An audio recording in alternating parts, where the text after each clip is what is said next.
अस्सलाम वालेकुम। आज का जो हमारा टॉपिक है वो है genetic control of protein synthesis, cell function and cell reproduction, chapter number 3। अच्छा, ये वो चैप्टर है जहाँ पे आपके पास बेसिक जो चीज़ें आप पढ़ चुके हो बहुत दफ़ा एफएससी में, मैट्रिक में, वो बार बार रिपीट हुई हैं और ये एक तरह की रिवीजन है आपकी। सही है, ये चैप्टर जो है इसमें सारी चीज़ें आपको पहले से ही आती हैं, बस आपने एक दफ़ा जो बेसिक कॉन्सेप्ट्स हैं और जो इम्पोर्टेंट चीज़ें हैं वो मैं आपको मार्क करवा दूँगी और आपने वो कर लेनी है। अच्छा जी, तो शुरू करते हैं। सबसे पहली चीज़ जो इस चैप्टर में आपको आनी चाहिए वो आपको जीन एक्सप्रेशन की डेफिनेशन आनी चाहिए। आपको पता होना चाहिए कि जीन एक्सप्रेशन होता क्या है। यहाँ पे आपके पास लिखा हुआ है the entire process from transcription of the genetic code in the nucleus to translation of the RNA code and the formation of protein in the cell cytoplasm is refer to as gene expression. ठीक है, वो process जिससे आपकी DNA के अंदर जो information होती है वो पहले आरएनए में कन्वर्ट होती है और फिर आरएनए जो है उससे आपके पास इन्फॉर्मेशन प्रोटीन्स में कन्वर्ट होती है। The process of, easy words में आपको होगे, the process of transcription and translation collectively is called gene expression. ठीक हो गया। और the process of formation of proteins using the information present in the DNA is called gene expression. ये आपके पास दो ईजी डेफिनेशंस होगी। ठीक है, आगे आपके पास क्या चीज़ है, कितनी डिफरेंट जीन्स हैं ईच सेल में, 30,000 डिफरेंट जीन्स। ये आपने इधर याद कर लेना है। Total number of different proteins कितनी है, 100,000। ये आपको पता होना चाहिए। ठीक हो गया। और ये वाले यहाँ पे आपके पास सिर्फ ये जो तीन चीज़ें ये इंपॉर्टेंट है। जीन एक्सप्रेशन की डेफिनेशन आपसे पूछ लेते हैं। Genes in the cell nucleus control protein synthesis. ठीक है, आपको पहले बता चुकी हूँ कि डीएनए जो है उस पर जितनी भी इंफॉर्मेशन है, जो जेनेटिक इन्फॉर्मेशन है, वही आपके पास प्रोटीन की सिंथेसिस को कंट्रोल करेगी थ्रू ट्रांसक्रिप्शन एंड ट्रांसलेशन। जो आप डायग्राम देखोगे आपके पास बहुत अच्छी तरह से बताया हुआ है, एक समरी दी हुई है जीन एक्सप्रेशन की, ये आपने कर लेनी है। ठीक है, अगर आपके पास ट्रांसक्रिप्शन ट्रांसलेशन का आपके पास क्वेश्चन आ जाता है तो आपने उसमें ये डायग्राम छोटी सी बना देनी है। अच्छा, basic building block of DNA. इसमें आपको पता होना चाहिए कि डीएनए जो होता है वो किन किन चीज़ की, कौन सी तीन चीज़ें जो उसमें इंपॉर्टेंट होती हैं। ठीक है, आपके पास आपके पास फॉस्फोरिक एसिड होता है। ठीक हो गया। दूसरा आपके पास डीऑक्सीराइबोज शुगर होती है। ठीक है, और तीसरा आपके पास नाइट्रोजनस बेसिस होती हैं।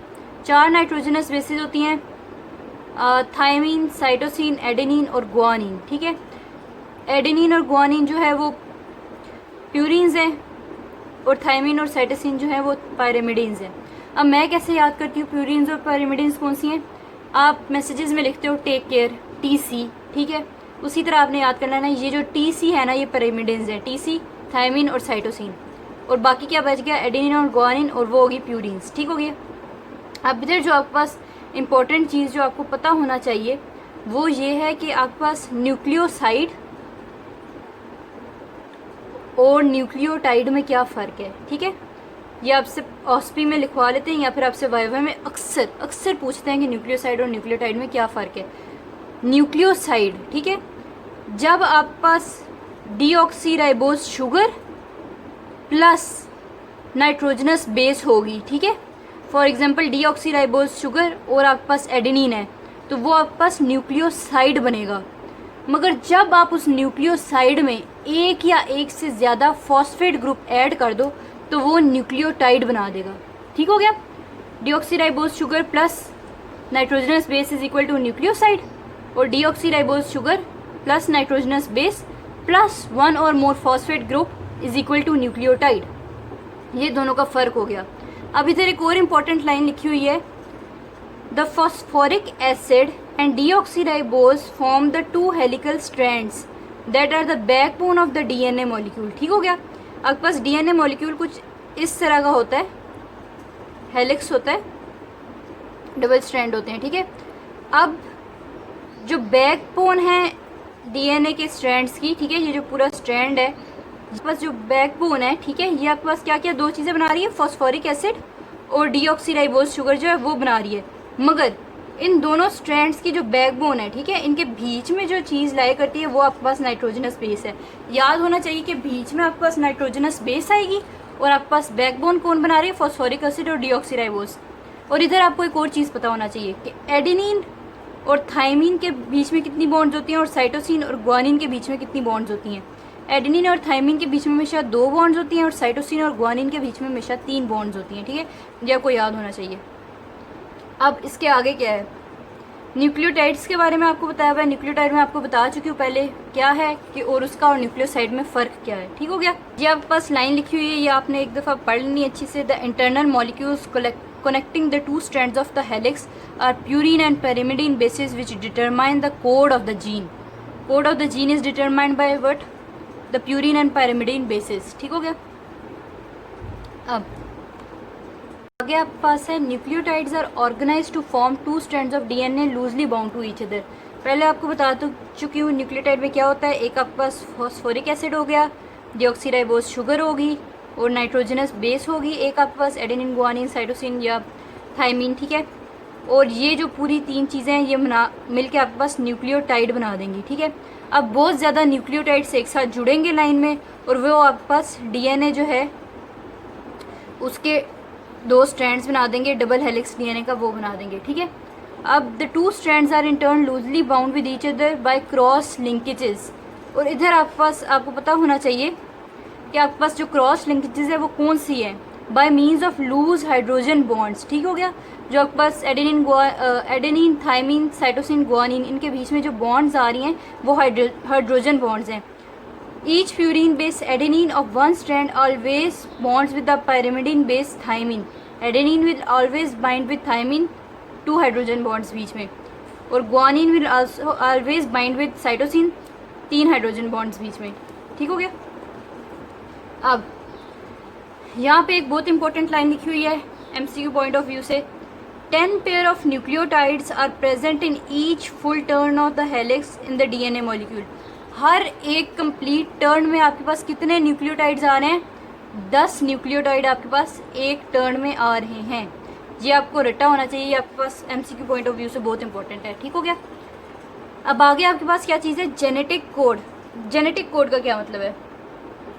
जेनेटिक कोड की आपके पास डेफिनेशन पता होनी चाहिए आपके पास। ठीक है, और आपके पास इसकी क्या कहते हैं, वाइवा में पूछ सकते हैं, और आपके पास ऑस्पी में भी डेफिनेशन आ सकती है लिखने के लिए। ठीक है, जेनेटिक कोड की एक बहुत सिंपल डेफिनेशन मैं आपको बता रही हूँ और आपने यही याद करनी है और आपने यही लिख के आनी है। ठीक है, it is the set of rules used by living cells to translate information